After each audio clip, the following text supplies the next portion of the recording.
साथियों,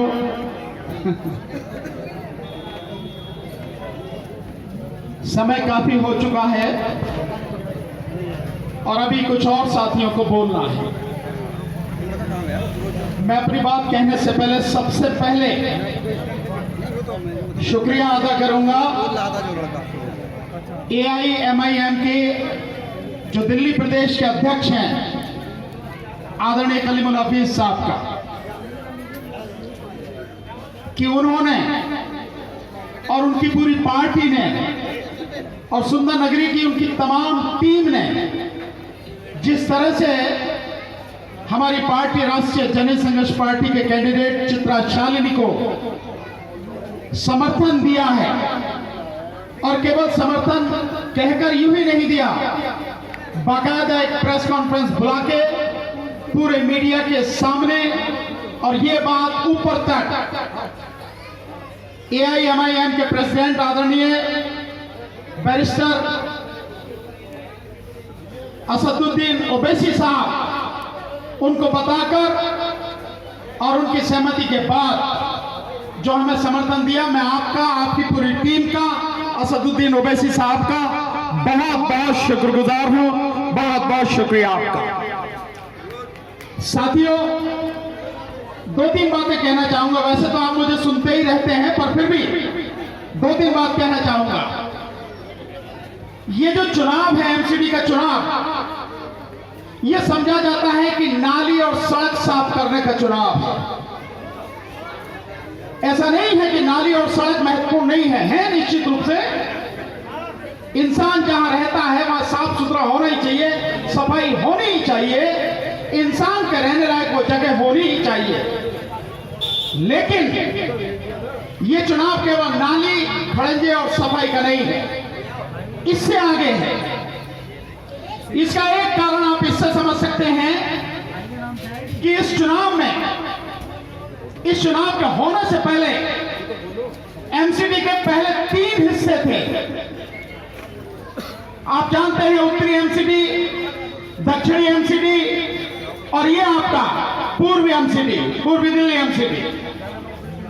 लेकिन भाजपा ने इन तीनों हिस्सों को एक करके और जो 272 सीटें थी उन सीटों को कम करके 250 किया, और इसका सीमांकन भी अलग अलग तरीके से किया जिससे उनको फायदा हो सके। और अब जो भाजपा कर रही है, यह कह रही है, जो नौटंकी वो करती है, जो नौटंकी दिखा रही है कि इस चुनाव में उसके 2 मुख्यमंत्री रहेंगे, उसके 40 और मंत्री रहेंगे और तकरीबन 200 उनके सांसद इस MCD चुनाव के प्रचार में रहेंगे। नौटंकी और कुछ भी नहीं है। लेकिन इससे एक बात तो आप निश्चित रूप से समझ लें कि यह चुनाव छोटा चुनाव नहीं है, यह बहुत महत्वपूर्ण चुनाव है, तभी इतनी कवायद की जा रही है। और इसके साथ साथ यह चुनाव इसलिए भी महत्वपूर्ण है कि यहीं से अभी जिस छोटा रिचार्ज की बात हुई उसको बनाने वाले आप ही हो। आज अगर कुछ भी वो कर रहा है आपके खिलाफ तो उसके जिम्मेदार भी आप ही हो। आप ही ने बना के भेजा उसे। हमने तो पहले भी कहा था, लेकिन आप अगर आंख खोल के काम नहीं करते तो उसका इलाज क्या है? आप भी कह रहे हैं, आपको बताने की, समझाने की कोशिश कर रहे हैं। अगर समझ जाओ तो बहुत अच्छा, और ना समझो तो अल्लाह मालिक है, कोई कुछ नहीं कर सकता। जिस समय अन्ना हजारे के आंदोलन से इस छोटे रिचार्ज की पैदाइश हुई थी, राजनीतिक पैदाइश, हमने तब भी कहा था लोगों से कि ये RSS का आदमी है, संभल कर रहना, इससे कोई माना नहीं, कोई समझा नहीं। केवल बीजेपी को हराने की धुन में आप इसके साथ लगे रहे। मैं नहीं कहता कि बीजेपी को नहीं हराना, बीजेपी को तो हराना ही है, बल्कि हराना ही नहीं है, इस देश से बीजेपी को जड़ से उखाड़ के फेंक रहे हैं। लेकिन उसके साथ साथ वो और क्या साजिश चल रही है, इसके लिए भी हमें सावधान रहना है। RSS को आप कम मत समझना। वो कितने पत्ते उसके हाथ में होते हैं, कितने उसकी आस्तीन में होते हैं, कहां कहां छुपे होते हैं, इसका पता लगाना बहुत जरूरी है। आपने नहीं लगाया छोटा रिचार्ज आ गया, आपको धोखा देकर मुख्यमंत्री बन बैठा। आप ही ने बनाया। जिस समय आंदोलन चला था CNRC का, मैंने लोगों से कहा, बहुत बताया कि अरविंद केजरीवाल अगर आ नहीं रहा तो कम से कम एक बार इस आंदोलन के विषय में, CNRC के विषय में कहे तो सही, तभी तो पता लगेगा कि हमारा आदमी है या नहीं माने लोग। मैंने तब भी कहा था कि RSS का आदमी आएगा नहीं आपके मंच पर, कभी भी धोखा देगा आपको। वही हुआ, मुख्यमंत्री दोबारा बन गया और जिस समय दिल्ली दंगे हुए उस समय घरों में बंद बैठा रहा। अभी बताया कि अपना मोबाइल पे बंद कर लिया। कोई भी मुख्यमंत्री अगर कहीं भी दंगा हो रहा है, निकल के खड़ा आ जाए साथ में, वही दंगों के बीच में भी, और जिसके साथ में 70 में से 62, 63, 64 पैसे जितने भी हैं, इतने विधायक हो, उन्हें लेके अगर मैदान में खड़ा हो जाए, किसी की ताकत नहीं है तो एक भी उंगली उठा जाए, एक भी कोई भी हिम्मत कर जाए दंगा करने की। लेकिन नहीं हुआ, उसकी आंखों के सामने सब कुछ होता रहा और आप मरते कटते रहे। आगे भी होगा अगर आप नहीं संभले तो। संभलना आपको है, इसलिए ये MCD का चुनाव बहुत महत्वपूर्ण चुनाव है। और एक बात अगर आपकी समझ में आ जाए तो, मैं इससे ज्यादा कुछ नहीं कहूंगा, पर आप अगर समझ के इस बात को जो मैं कहने जा रहा हूं, तो केवल ये सीट तो जीते ही नहीं, जीतेंगे, इस देश की राजनीति बदल सकती है अगर आपकी समझ में आ जाए तो। मैं बताने का प्रयास करता हूं, आज तक आपने मुझे कभी किसी पॉलिटिकल पार्टी के साथ में मंच शेयर करते हुए नहीं देखा होगा। आपने मुझे लड़ते हुए देखा है, चाहे आपकी आवाज उठानी हो, चाहे किसानों की उठानी हो, चाहे मजदूरों की उठानी हो, चाहे बेरोजगारों की उठानी हो, सीना तान के पूरी ताकत से, पूरी ईमानदारी से, पूरी सच्चाई से, कानून के दायरे में रहकर, संविधान के दायरे में रहकर वो आवाज मैंने उठाई है हमेशा, और आगे भी जब तक अंतिम सांस चलते उठाता रहूंगा। लेकिन आज अगर मैं किसी पार्टी के साथ में मंच साझा कर रहा हूं तो वो पहली पार्टी है समाजवादी पार्टी के बाद उत्तर प्रदेश में जो उनके साथ हमारा गठबंधन था, बिना किसी शर्त और बिना किसी चीज के। लेकिन आज अगर ऑल इंडिया मजलिस इत्तेहाद मुसलमान के साथ में माननीय बैरिस्टर श्री असदुद्दीन ओवैसी की पार्टी के साथ में मैं मंच साझा कर रहा हूं तो इसके मायने बहुत बड़े हैं। हो सकता है आने वाले समय में अगर हमारा इसी तरह से गठबंधन चला तो इस देश की राजनीति में भूचाल आ सकता है। मैं आपको दायक साथ कर सकता हूं। इसलिए साथियों, आपसे इतना ही निवेदन करता हूं, बहुत सोच समझ के इस लड़ाई को लड़ना। ये नालियों की लड़ाई, ये सड़कों की लड़ाई, ये आपकी सफाई की लड़ाई, ये बिजली की लड़ाई, ये लड़ाई तो हम पार्टी ना हो तब भी लड़ने की ताकत रखते हैं। अगर आप बताएंगे तो क्या हम लड़े नहीं पहले? अगर मोदी को घुटनों पर लाए, वो CNRC का कानून बढ़ाकर भी, पास करवा कर भी, राष्ट्रपति के साइन करवा कर भी लागू नहीं कर पाया तो आप और हम ही लोग तो थे। कौन था और आप हमारे साथ में? कोई पार्टी थी क्या हमारे साथ में? नहीं। किसानों के 13 महीने के जो आंदोलन में अगर 13 महीने बाद मोदी घुटनों पर आया तो किसकी ताकत थी? आम जनता की, हमारी आप सबकी ताकत थी।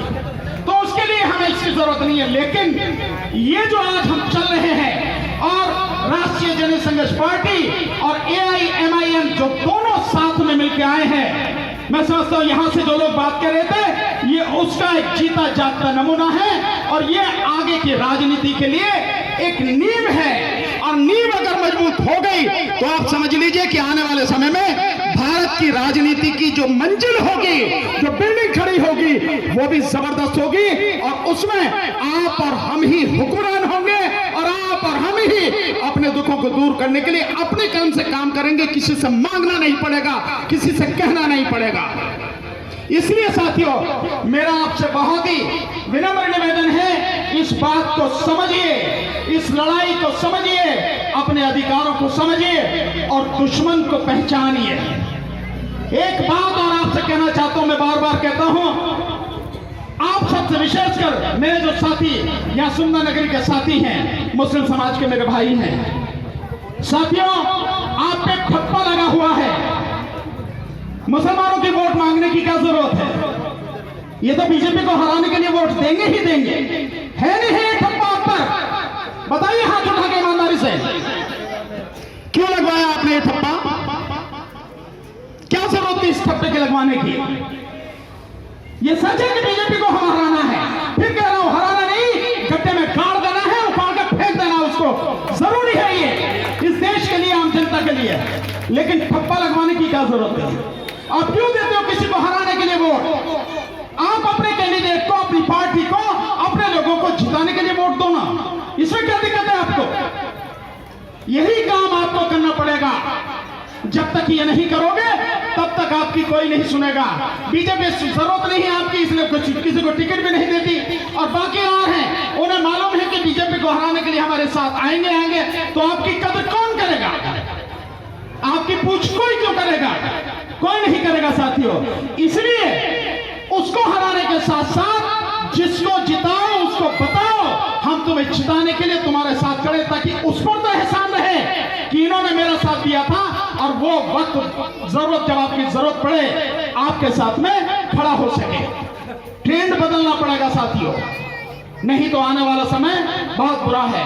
आपको इस बात का एहसास भी नहीं है, जो बहुत सी चीजें जो बताएं हम, लेकिन इस समय भी नहीं है, पर आप तो लगातार कहते भी नहीं, आगे भी आने वाले समय में बताएंगे। अब अगर नहीं संभले, अब अगर इकट्ठे नहीं हुए, अब अगर ढंग से एक के साथ कदम से कदम मिलाकर नहीं चले, कंधे से कंधा मिलाकर खड़े नहीं हुए, तो आने वाले समय में इस बात की भी मोहलत नहीं मिलेगी। ये मंच जैसे आज लगाकर आप मीटिंग कर रहे हो, इस तरह का मंच लगाकर भी मीटिंग कर नहीं पाओगे, बोल नहीं पाओगे, और जिस तरह से झूठे मुकदमा में फंसा दिए जा रहे हो, इससे भी भयानक स्थिति आने वाले समय में होगी। लेकिन अगर आप और हम, चाहे हम कितने भी कमजोर से ही, कितने भी गरीब से ही, पर इकट्ठे होकर अगर हम चले, तो किसी की ताकत नहीं है जो हमें आगे बढ़ने से रोक पाए, हमारी तरक्की को रोक पाए।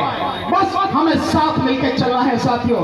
इसलिए ये जो लड़ाई है यहां से जो शुरू हुई है, मुझे विश्वास है कि आप सारे के सारे साथी पूरी ताकत के साथ, पूरी ईमानदारी के साथ, एक एक व्यक्ति अपनी जिम्मेदारी समझेगा कि वो व्यक्ति न केवल अपने परिवार की बल्कि अपने रिश्तेदार, अपने मोहल्ले के आस पड़ोस के जो लोग हैं उनको भी बोलेगा, सबको निकाल के लाएगा।